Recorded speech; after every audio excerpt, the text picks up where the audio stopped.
Hello, guys. I wanted to actually give you guys an idea on some of the metrics that I'm looking at when I'm trying to evaluate a company. Right now, I was working just with NVIDIA to see, what kind of information I can get from a fundamental analysis standpoint. There's a lot of things you can do about, certain companies, especially right now in a chip sector, especially semiconductor sector. There's a lot of things going on.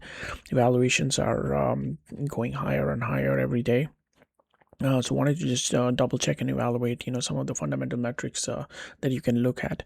And I'm working on one of the financial model for NVIDIA, and I'll show you like how what my thought process is, how I look at the company, and also some of the important metrics that you can, see and evaluate and try to make a judgment in terms of what kind of investment you want to make in companies like these mega giant companies. Overall, if you look at it from business overview standpoint, the way that I see is that there are seven. I think there are several segments within NVIDIA. You have data centers, your GPUs, and AI acceleration that is making a biggest impact overall and adding to the growth to the company. Those are the primary drivers for the profit. You have the gaming GPUs, legacy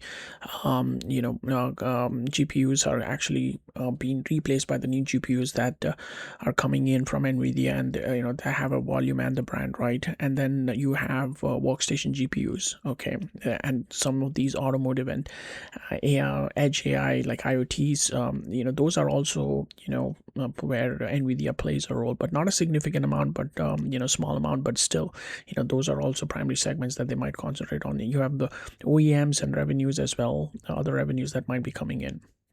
So if you look at their balance sheet, obviously there it's very strong right now. They have a high cash reserves, okay, inventory, receivables, especially I think in terms of inventory, obviously they have a lot of inventory right now, but also they have a very good cash reserve. So that's why I think the company is getting in valuation as it is, right?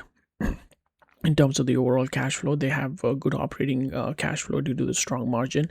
The capex obviously very high. Future hardware roadmaps show that they have a very good capital expenditure as well.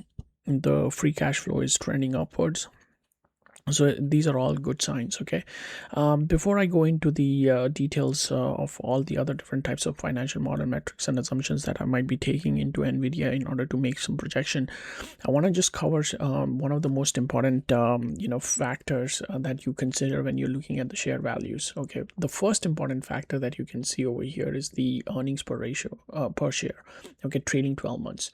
What it tells you is that it's the net income attributable to common shareholders divided by the weighted average shares, okay, outstanding. Usually that weighted average shares is not going to change much, but obviously the net income and the preferred dividends, right? We usually try to look at the trailing 12 months is because we have the facts. Most of the time you're not going to have the facts for the future 12 months or the forward 12 months that you might be looking at, because you have to make some assumption in order to figure out what would be the net income and the preferred dividends, right? But given the fact that you are looking at the trailing 12 months, you have the accurate net income and the preferred dividends, so you can calculate the EPS. Now EPS is a very important metric because that actually dictates, or it's a primary input to the price to earnings ratio.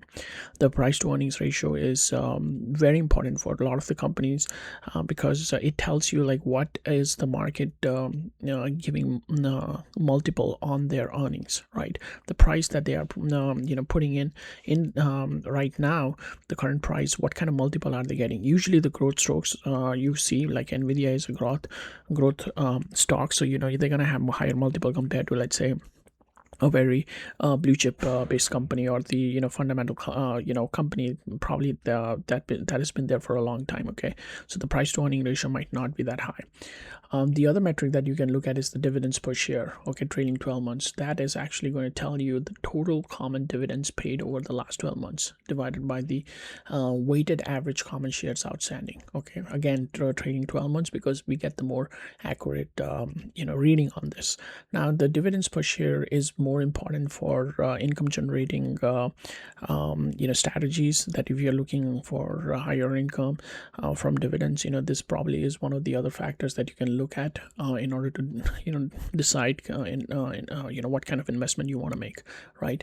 The other thing that you can look at is the book value per share, which is the accounting value for equity per common share, which basically tells you the total equity minus the preferred equity divided by the shares outstanding.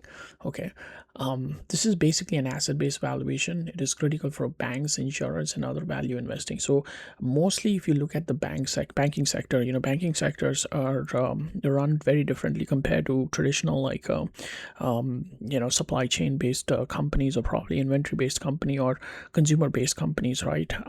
Banks run on leverage.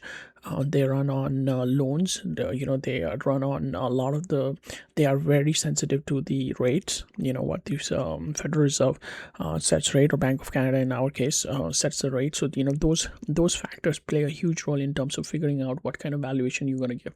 So I think it's always good when you look at book value per share for those type of companies. Okay, it's definitely an asset based valuation. The other thing you can look at is the cash flow per share, okay, which basically talks about the operating cash flow divided by the shares outstanding. So that the formula for that is the net cash provided by operating activities divided by the weighted average diluted shares outstanding. Okay, this evaluates the cash generating ability beyond accounting earnings. So companies that have a good cash flow per share, I think, are very robust, and they have a moat around it.